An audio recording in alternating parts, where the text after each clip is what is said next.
वानर सैन्य सौमित्रासहित श्रीराम पाहू लागले. 10 सहस्र सेनानायक आणि एकेका तळी कोटी कोटी वीर उदयास्तगिरीपर्यंत आले. सप्तारण्य, सप्तसमुद्र, मेरू, मांधार, विंध्याद्री, व्यंकटाद्री, सह्याद्री असे सर्व बाजूनी रामकार्यासाठी वानर सैन्य आले. हिमाचल, अर्बुदाचल, गंधमादन, श्रीशैल्य असे सर्व रामकार्यासाठी आले. श्रीरामांना नमस्कार करू लागले. नळ, नीळ, हनुमंत त्यांचे पिता शतसहस्र कोटी सैन्य घेऊन आले. सुषेण वैद्यराज, जांबवंत नित्य रामनामस्मरणाच्या गुणगुण्यानं सर्व त्रिभुवन कोंदलं. श्रीरामनामासाठी नित्य कीर्ती, शांती, विजयवृत्ती आणि भवनिर्मुक्ती होते हे जाणून अस्वल जांबवंत नित्य एकांतामध्ये राहत असे. वानर सैन्यामध्ये निशाणे, ढोल, टिमक्या, विराणी, शंखनाद, गोकर्णा, दोऱ्यांसह सर्व वाद्यांचा महासागर तिथं करू लागले. महागजर झाला. भुभुक्कार करत आलेला अंगद आणि सुग्रीवाचे श्रीरामांनी स्वागत केले. अंगदानं रथातून उतरून श्रीरामचरणी माथा ठेवला, तसेच सुग्रीवालाही केला. श्रीरामांनी दोघांनाही आलिंगन दिले. सुग्रीवाने आपला पिता वालीचा वध केला असा द्वेष अंगदाने मनात न ठेवता श्रीरामांनी वालीचा उद्धार सुग्रीवामुळेच झाला आणि श्रीरामसुखाची गुढी वालीने उभे केली आणि त्याच्यामुळंच आमची श्रीरामाची भेट झाली. सुग्रीव माझा सखा आणि पिताही आता आहे आणि त्याचमुळं वंशाचा उद्धार झाला आणि परमार्थाची प्राप्ती झाली असे अंगदाचे वचन ऐकून सुग्रीवाला रुदन आले. वानर सैन्य गमतीने माकडचेष्टा करू लागले. श्रीरामांना आणि लक्ष्मणांना ते पाहून खूप हसू लागले. पवनपुत्र हनुमानानं श्रीरामांना नमस्कार केला. सुग्रीवानं सर्व सैन्य एकीकडे आणि एकटा हनुमंत एकीकडे, एवढे हनुमंताचं बळ आहे असे श्रीरामाला सांगितले. श्रीरामांनी एवढा हनुमंत शूर आहे तर त्याने वालीला का मारले नाही असं सुग्रीवाला विचारलं. तेवढ्यात तिथं पंपा सरोवरामध्ये पर्वविशेष स्नानासाठी अगस्ती ऋषी आले असता श्रीरामांना भेटण्यासाठी आले. श्रीरामांनी त्यांचा यथोचित सन्मान करून अभिवंदन केले. श्रीरामांनी सुग्रीव सखा हनुमंताने वालीचा वध का केला नाही असे त्यांना विचारले. तेव्हा नारदांनी हनुमंताची जन्मकथा सांगितली आहे, ती मी तुला सांगतो असे म्हणून हनुमंत बाळपणीच अतिपराक्रमी होता आणि त्याने सूर्यबिंब धरण्यासाठी उड्डाण केलं होतं. रामायणाचा एक एक श्लोक वेदशास्त्राहून अधिक असून नुसते एकटे रामनाम जन्ममरणाला छेदून जाते. येथे अगस्ती वक्ता आणि श्रीराम श्रोता आहेत. या ठिकाणी भावार्थ रामायण किष्किंधा कांडातला 9वा अध्याय संपूर्ण झाला. श्रीरामाला अगस्ती मुनी आनंदाने हनुमंताची जन्मकथा सांगू लागले. दशरथाचा पुत्रकामेष्ठी यज्ञ, कैकईच्या भागांचे म्हणजे यज्ञपुरुषाने दिलेले घारीकडून हरण आणि वानरी अंजनीने तो संपूर्ण भाग खाल्ल्यामुळे अत्यंत बलवान हनुमंताचा जन्म झाला. 2 भागाचे राम, लक्ष्मण, भरत, शत्रुघ्न आणि एका भागाचा हनुमंत असे तुम्हा 5 जणांमध्ये एकात्मता म्हणजे तुम्ही भावंडे आहात हे अगस्तीचं वचन ऐकून हनुमंत हर्षभरीत झाला. सौमित्राला आनंद, श्रीरामाला संतोष झाला आणि याला जन्मजात कौपीन असून जन्मल्याबरोबर मातेला क्षुधेसाठी काय खाऊ म्हणून विचारल्यावर आरक्त फळ खा असं म्हणाली. जन्मल्याबरोबर हनुमंताची दीप्ती सूर्यासमान तेजस्वी होती आणि उगवता सूर्य पाहताच लाल फळ समजून अत्यंत वेगवान अशा वायुगतीने उडाला. हे पाहून सुरवर ऋषी अत्यंत विस्मित झाले. हनुमंता समान शक्ती या निज जगतामध्ये कुठंही नाही. वायुगतीने सूर्यफळ भक्षण्यासाठी निघालेला हनुमंत सूर्याच्या तप्त किरणानं तापू लागला. तेव्हा पिता वायूनं अडवून शीतजलाचं सिंचन केलं. मनोवेगानं फळ आहे अशा कल्पनेनं आलेला हा बाल हनुमंत सूर्यबिंबाजवळ आला. त्याच दिवशी रवी राहू ग्रहण करत होते. माझ्या गोड ग्रासाच्या आड हा कोण आला म्हणून त्याला शेपटीने हाणून रक्तबंबाळ केलं. गगनामध्ये गरगरा फिरत राहून राहू मूर्छित झाला. तो त्याच्या साह्यार्थ अत्यंत आप्तस्नेही केतू आला. त्या दोघांच्याकडं रागानं पाहून हनुमंतानं मुष्टीप्रहार केले. ते दोघांनी पळता पळता पुरेवाट झाली आणि ग्रहचक्रामध्ये एकच हाक उठली, सर्व ग्रह ही तुझी तक्रार इंद्राला सांग, तो त्याचे निवारण करेल असे म्हणून रक्तबंबाळ राहू माझी जीवनक्रमाप्रमाणे ग्रहकाळ प्राप्तीसाठी रवी सूर्याला ग्रहणासाठी गेलो असता मला पुच्छ असल्याने माझा काहीही अपराध नसताना रक्तबंबाळ केलं असं सांगू लागला. तेव्हा इंद्रही ही हकीकत ऐकून विस्मित झाला आणि ग्रहचक्राला विपरीत करणारा दुसरा कुठला राहू आला हे पाहण्यासाठी सालंकृत ऐरावत घेऊन गजेंद्राच्या पाठीवरती बसून सहपरिवार निघाला. राहूला बरोबर घेतले. तो इकडे क्षुधित हनुमंत सूर्याला ग्रासायला गेला. तो सूर्यही भयानक कापू लागला. त्याला हनुमंत आवरेना. ही संधी साधून इंद्र पुढे गेला. तो राहूला पाहून हनुमंत माझ्या भुकेच्या आडाला म्हणून त्याच्यावरती चालून गेला. तेव्हा इंद्राला हाका मारत राहू आक्रोश करू लागला. तेव्हा इंद्र मारुतीवरती चालून गेला. तो मारुतीने आपल्या पुच्छाने ऐरावत गजेंद्राला आणि इंद्रालाही हैराण केलं. तो तिथं इंद्राचा कैवार घेऊन यम आला. तो त्यालाही थपडा हाणून तोंडघशी पाडलं. ते पाहून वरुण घाबरून पळून गेला आणि कुबेर शंख घेऊन हनुमंताला लोटांगण घातले. कुबेर शरण येऊन हनुमंताला लोटांगण घातले. हनुमंताने सर्व देवांची दाणादाण उडवली. सर्वजण एकमेकांच्या मागे भीतीने दडू लागले. हनुमंताचं एवढं बळ पाहून इंद्राने त्याचे वज्रप्रहार केला. तेव्हा हनुमंत मूर्छित होऊन पडला. मेरू शिखर पठारामध्ये मूर्छित पडलेला हनुमंत पाहून त्याचा पिता वायू तिथं आला आणि माझा तान्हा क्षुधित होता. त्याला इंद्राने मूर्छित पाडला म्हणून प्रचंड कोपला आणि त्याने सर्व जगाचे प्राण आकर्षून घेतले. त्यामुळे ब्रह्मादिकांना संकट पडलं. सर्व भूत मात्र दुःखाने तळमळू लागले. तेव्हा सत्यलोकातला यक्ष, राक्षसदेव, गंधर्व येऊन ब्रह्मदेवाला वंदन करून हकीकत सांगू लागले. सर्व प्राण्यांचे प्राण गेले तर सर्वजण काष्ठप्राय होतील. तेव्हा हनुमंताला वाचवावे, नाहीतर वायूच्या कोपानं सृष्टीमध्ये प्राणच राहणार नाही. आणि म्हणून इंद्रासह सर्वजण वैकुंठपतीला हनुमंताला जीवदान द्यावे म्हणून सांगायला गेले. सर्वांना पाहून वायूही सत्वर उठून आला. हनुमंताला कडेवर घेऊन सर्वांना सद्भावाने नमस्कार केला. सर्वांनी वायूला एकदा पुत्रघातासाठी सर्व जगाचे निर्धारण करू नको म्हणून विनंती केली. तेव्हा वायू म्हणाला, माझा हनुमंत उठला नाही तर मी इंद्रादिकांचा घात करीन असे प्रजापती ब्रह्माला सांगितले. वायूचं वचन ऐकून श्री जनार्दनाला हसू आलं आणि म्हणाले की श्रीरामाच्या भाग्यापेक्षा याचं थोर भाग्य आहे. याला जन्ममरण नाही, हा चिरंजीव आहे. श्री शंकर म्हणाले, अतिशय संतोषाने वर दिला आणि माझ्या तृतीय नेत्राचा अग्नी याला जाळू शकणार नाही आणि त्रिशूळाने अंगभेद होणार नाही. तेव्हा तत्परतेने विष्णू म्हणाले, माझी गदा, बाण किंवा चक्र याचे शरीर भेदू शकणार नाहीत. हनुमंत अजरामर आहे. ब्रह्मदेव पण म्हणाले, ब्रह्मदंड, ब्रह्मशाप हनुमंताला बाधणार नाही. सर्व द्वंद्वापासून हा मुक्त आहे. इंद्रानेही वरदान दिले. माझे वज्र याच्या हनुला म्हणजे हनुवटीला लागले. त्यामुळे त्याचे नाव हनुमंत झाले. वज्रापासून याला कोणतीही बाधा होणार नाही आणि हा वज्रदेही होईल आणि तिन्ही लोकांमध्ये याची ख्याती होईल. कौशिक ऋषींनी कधीही न सुकणारी इंद्राला दिलेली कमळमाळा इंद्राने हनुमंताला दिली. सूर्याने वरदान दिले, माझ्यापेक्षा शतपटीने जो हनुमंताची वृद्धी होईल ती राक्षसघात करायला उपयुक्त ठरेल. वेदशास्त्रार्थातील सर्व योग्यता हनुमंताला देईन आणि परमार्थामध्ये विख्यात होईल. वरुणांनी वरदान दिले, जरी शतवर्ष जलामध्ये राहिला तरी याला मरण येणार नाही. याला कोणतेही पाशबंधन बांधणार नाही. यमानेही त्याला वर दिला की तू नेहमी प्रचंड सुख पावशील.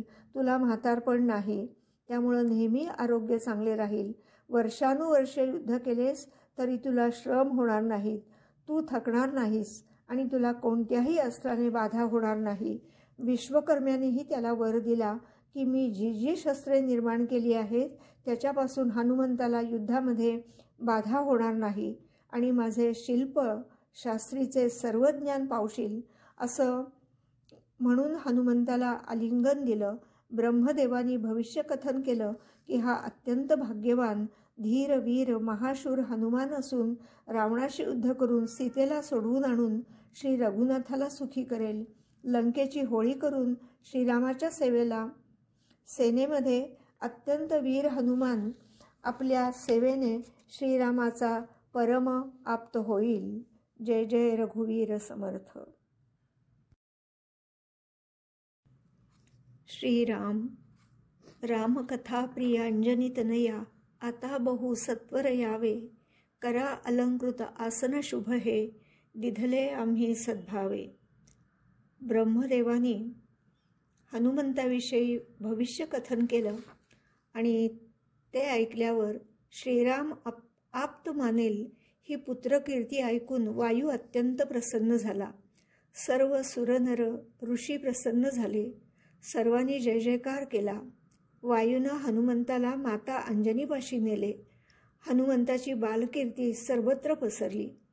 पुढे रघुनाथाचे जे सामर्थ्य तीच हनुमंताची शक्ती अशी दोन्हींमध्ये एकात्मता आहे. पण लोकांसाठी म्हणून ते देव आणि भक्त आहेत. पण राम आणि हनुमंताचं सामर्थ्य सारखंच आहे. हनुमंत मातेजवळ असताना त्याच्याजवळ अद्भुत शक्ती येते आणि बाळसुलभ खोड्या करताना गंगा तीरावरील आश्रमच उचलून पर्वतावरती ठेवी. ऋषी स्नानाला गेले असता त्यांना उचलून दुसरीकडे ठेवी. त्यांची यज्ञपात्रे कुशासने जानवी जोड हे तोडत असे. ऋषी तळमळू लागले. ब्रह्मवराने त्याला शापोक्तीही चालेना. तेव्हा ते ब्रह्मदेवाकडे गेले. तेव्हा ब्रह्मदेवाने ऋषींना अगदी हळूवार शाप देण्यास सांगितले. तारुण्य येईपर्यंत याची शक्ती चालणार नाही आणि नंतर ज्यावेळी श्री रघुनाथाची भेट होईल तेव्हा याला सामर्थ्य प्राप्त होईल. हे ऐकताच हनुमंताची सर्व शक्ती गेली आणि साधुवृत्तीने ऋषींच्या प्रती नम्र होऊन राहिला. म्हणजे आपला अधिकार मद क्षीण झाल्यावर प्राण्यांचा विवेक जागृत होतो असे श्रीनाथ इथं म्हणतात. तसे हनुमंताचे झाले. बळ क्षीण झाले.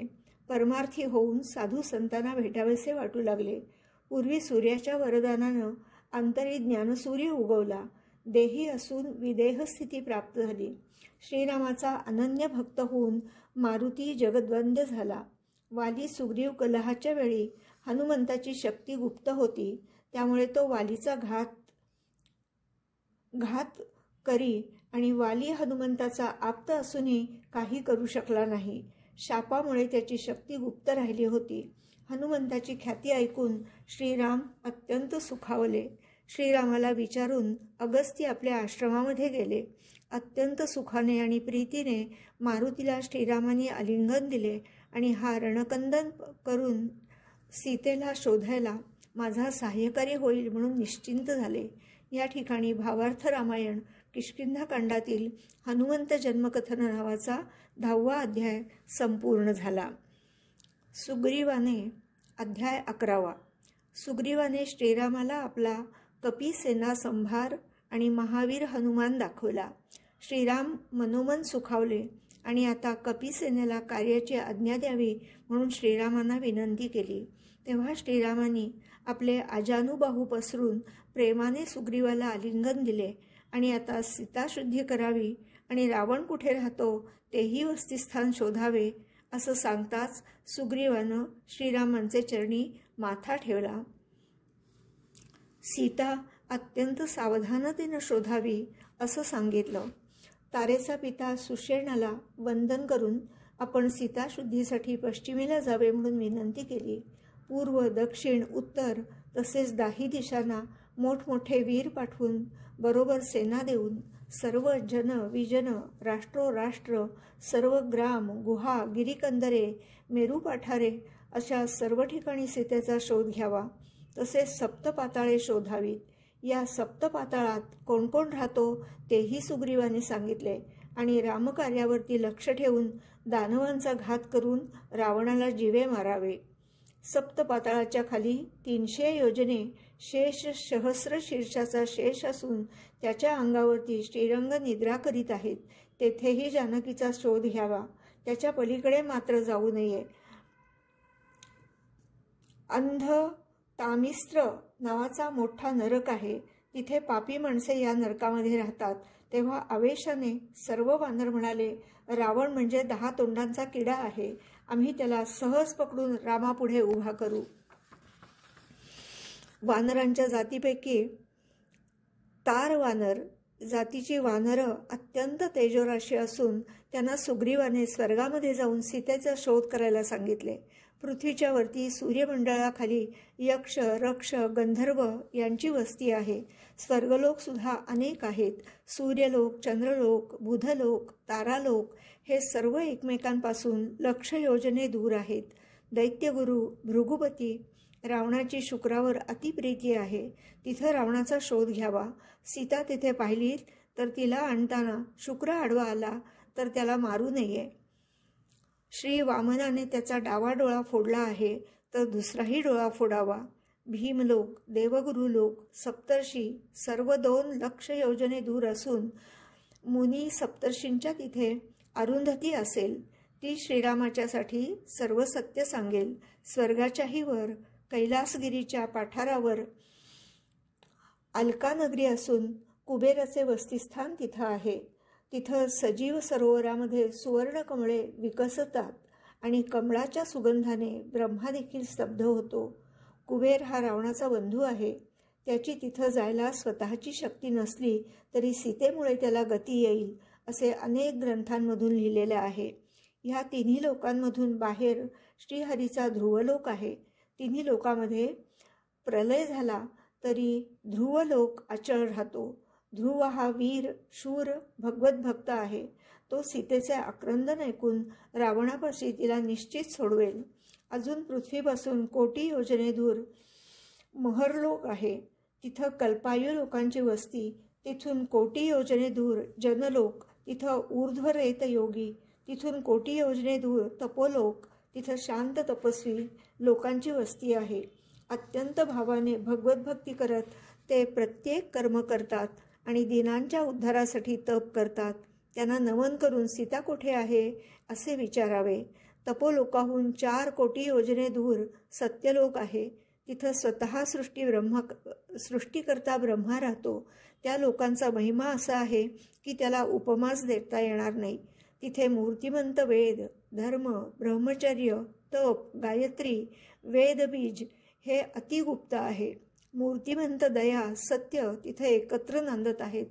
तेथील रहिवासी जे देहाने पृथ्वीवरून गेलेले आणि ज्यांनी गायत्री जप केला आहे, ज्यांनी निष्काम कर्म केले आहे, ज्यांनी गायींच्या रक्षणासाठी आपले प्राण वेचले आहेत, ज्यांनी निष्काम निरपेक्ष भोजन दिले, जो दिनांसाठी कृपाळू झाले, ज्यांनी कधीही लोकांची निंदा केली नाही, परस्त्री माते समान मानली, असे सत्यलोक निवासी आहेत आणि त्यांचा अधिपती ब्रह्मा आहे.